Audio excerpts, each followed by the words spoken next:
Hi friends, कैसे हो आप लोग। स्वागत है आपका अपने channel math research centre Aryan sir पर। तो फ्रेंड्स, आज फिर से लेके हम आपके लिए काफ़ी ज़्यादा डरावना और भयानक स्टोरी। चलो बिना वक्त हुए कहानी को शुरू करते हैं। शीर्षक का नाम है काला साया।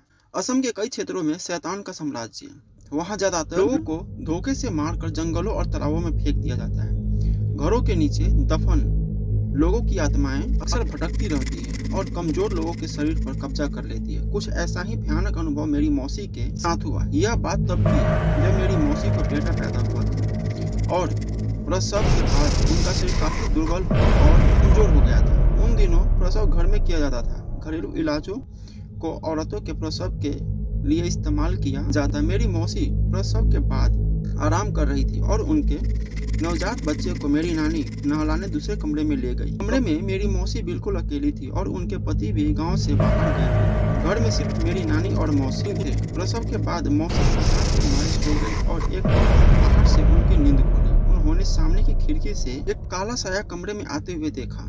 उस काले साये के बाल हवा में लहरा रहे थे और उसकी आकृति बहुत ही भयानक थी। वो अपने हाथ मौसी के गले की तरफ बढ़ा रहा था। इतने में मौसी जोर से चीखी और नानी वहां पहुंच गई। मौसी ने सारा किस्सा बताया तो नानी ने गौर किया कि उनके सिरहाने कोई चाकू या हाथ में कोई अच्छा धागा नहीं बांधा है। तो नानी ने मौसी के हाथ में हींग और सरसों के दाने काले कपड़े में लपेटकर बांध दिया और उनके बच्चे के हाथ में भी बांधा।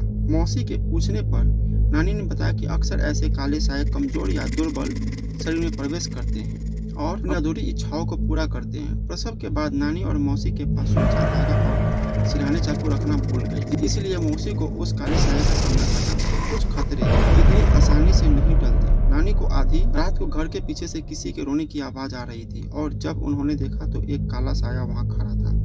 नानी ने जोर से चिल्ला के पूछा, आखिर तुम कौन हो, क्यों हमारे पीछे पड़े हो। काले साये ने डरावनी आवाज में जवाब दिया, यह घर मेरा है, चले जाओ यहाँ से वरना तुम्हारा परिवार भी मारा जाएगा। नानू उस वाक्य से बहुत डर गई थी क्योंकि अब घर में एक नवजात बच्चे को भी उस काले साये से खतरा था। अगले दिन नानी ने एक पंडित को घर का सारा किस्सा सुनाया और पंडित जब घर के पीछे गए तो उन्होंने काली शक्तियों को महसूस किया।